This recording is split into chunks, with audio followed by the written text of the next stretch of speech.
If you don't hear me, or if I talk too fast, which I know I'm going to, please signal to me. I know that Gail will tell me to slow down, and I know that Ian will signal me to slow down, and I'm hoping that others will feel free to tell me to slow down. And I am here as one of you, and so I humbly ask that the prayer that may the words of my mouth and the meditations of all of our hearts, be acceptable as to God. As my family will tell you, I loved definitions.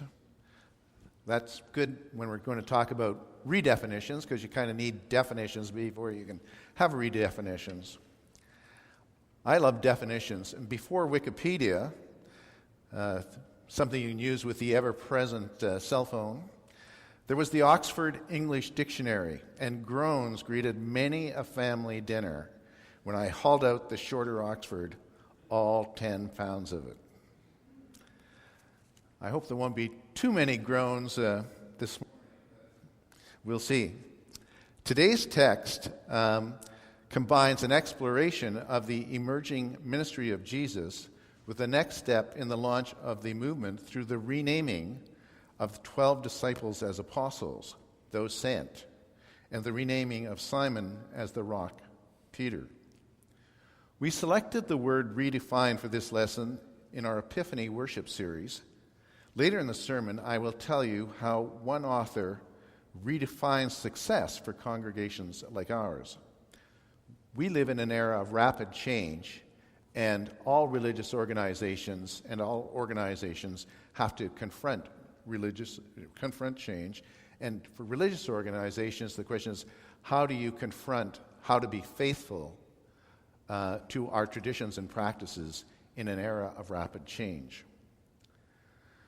My internet research shows there are vastly different answers to that question when you look up redefined Christianity. Everything from the more conservative end of the spectrum, the purpose-driven church of Rick Warren, to progressive Christianity led by the late, great Marcus Borg, and now there's lots of talk about the missional church. So there's lots of options out there, and the question is, where do we find authenticity in this place and for ourselves? The visual image we have chosen for the frame today is the scroll. And so we have a representative scroll in the frame on the front of the church here. The scroll was the form of the Bible in Jesus' age, and so there's lots of talk, including today, about Jesus teaching in the synagogues, and that teaching would have involved reading the scroll. The problem in the text involves how to be faithful to religious traditions, and what did Jesus do about it? And the question that's posed is, what is lawful on the Sabbath? There are two examples. The first involves harvesting, and the second healing. Walking through the grain fields, the disciples plucked some heads of grain and ate them. When challenged as to the lawfulness, Jesus responded with the example of David eating the holy bread reserved for the priests. The scripture continues, "Then he said to them, 'The Son of Man is Lord of the Sabbath.'" As arguments about lawfulness goes, as the commercials say, don't try this at home. It's the weakness of the arguments are apparent. Rather than dealing with the issue, which was, is plucking a few heads of grain lawful, yes or no, Jesus goes instead to a different breach of a different law. He does do the lawyerly thing and argue from the scrolls, but he goes to the example of David, who's fleeing from Saul and needs to feed his men, and says, well, if David could do it with the holy presence in the tabernacle, then it must be okay for at least my disciples to do it today. Not a very strong argument. And he concludes by saying that he is Lord of the Sabbath. This argument based on authority It's the equivalent of saying to your kids, why, that you say, because I said so. This argument based on authority was designed to find favor with the readers of Luke, because it does advance the narrative, but it wasn't responsive to the issue and not likely to find favor with the local community leaders known for their meticulous interpretation of the law. So we can understand why they might have grumbled a bit after that one.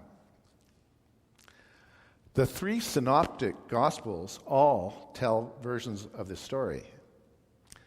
Luke's account does not expressly adopt the rationale we find in Matthew's appeal to mercy, not sacrifice, nor does it contain Mark's reference that the Sabbath was made for humankind and not humankind for the Sabbath, and so, therefore, Jesus is Lord of the Sabbath.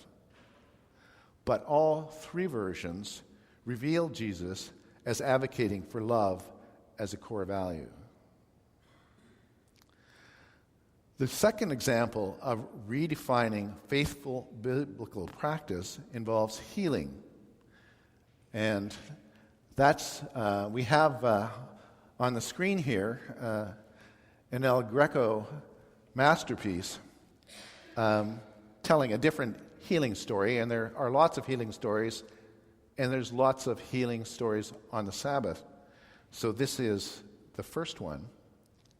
We're going to deal with other healing stories as part of our Epiphany series. In Luke's account, Jesus was in the synagogue teaching from the scroll. The scribes and the Pharisees are watching him to see if he might cure a man with a withered hand on the Sabbath, so they can accuse him. The text tells us Jesus knew what they were thinking, but as Gail told us, that didn't stop him. He called the man forward, and he poses the question of lawfulness. I ask you, is it lawful to do good or to do harm on the Sabbath, to save life or to destroy it?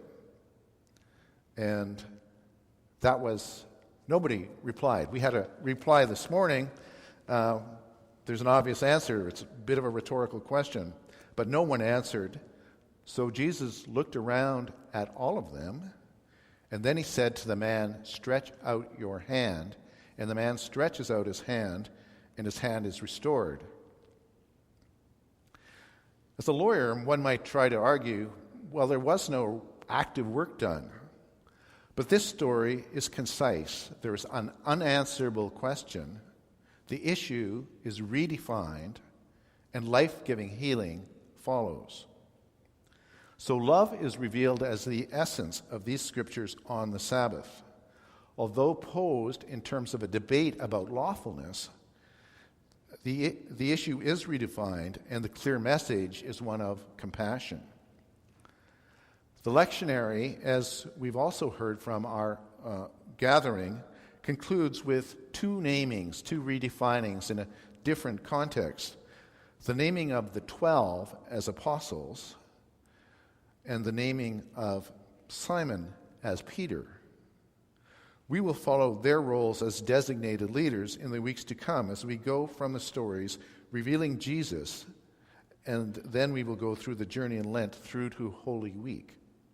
Suffice to say that Peter's sometimes halting leadership leads to the Christian church. Church buildings inspire awe, and those of you who have your choir tour calendars in hand, and I think there might still be some available, we'll see Strasbourg, France, which is our next image. So, this is the Strasbourg Cathedral, pictured at night in this awesome photo taken on Bastille Day. It does inspire awe. For many years, this was the tallest building in Europe. In terms of redefinition and faith, it's an example of historical top-down change.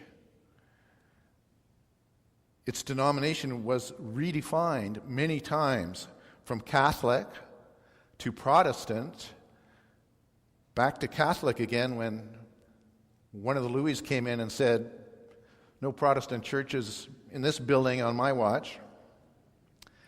And during the French Revolution, it briefly stood as a monument to reason, so a whole other redefinition.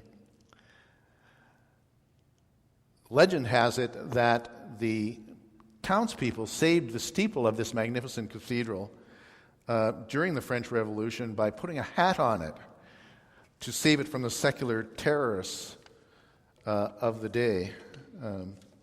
The terrorists, in this case, being people who were in charge.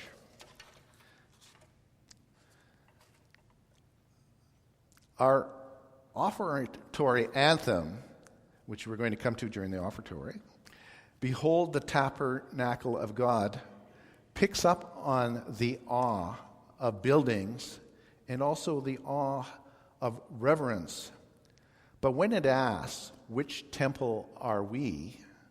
it reminds us that each of us is beloved and called to action here on earth. So in this place, it's personal as well as awesome.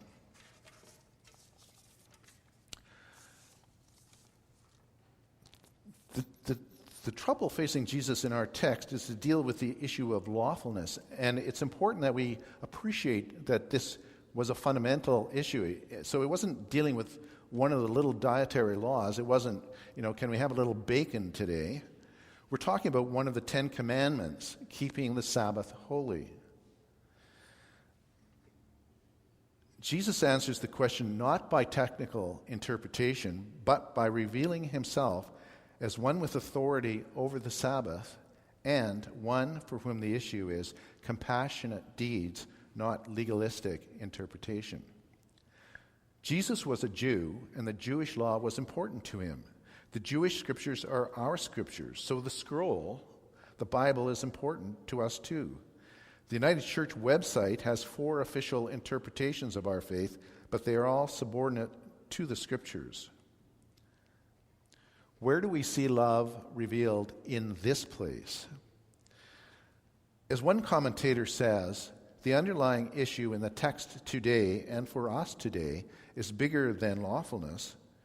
What do we do to remain faithful to Christian tradition and practices today in an era of social conflict, radical change, and economic and demographic changes beyond the control of any individual or congregation? Jesus' example demonstrates that the answer is to look to purposive interpretation of traditional principles. The commandment is to keep the Sabbath holy, and the book of Exodus itself shows that one clear rationale is compassion. Compassion dictates that feeding the hungry and healing the sick overrides even the injunction to rest on the Sabbath. The relationship with God includes relationship with our neighbors.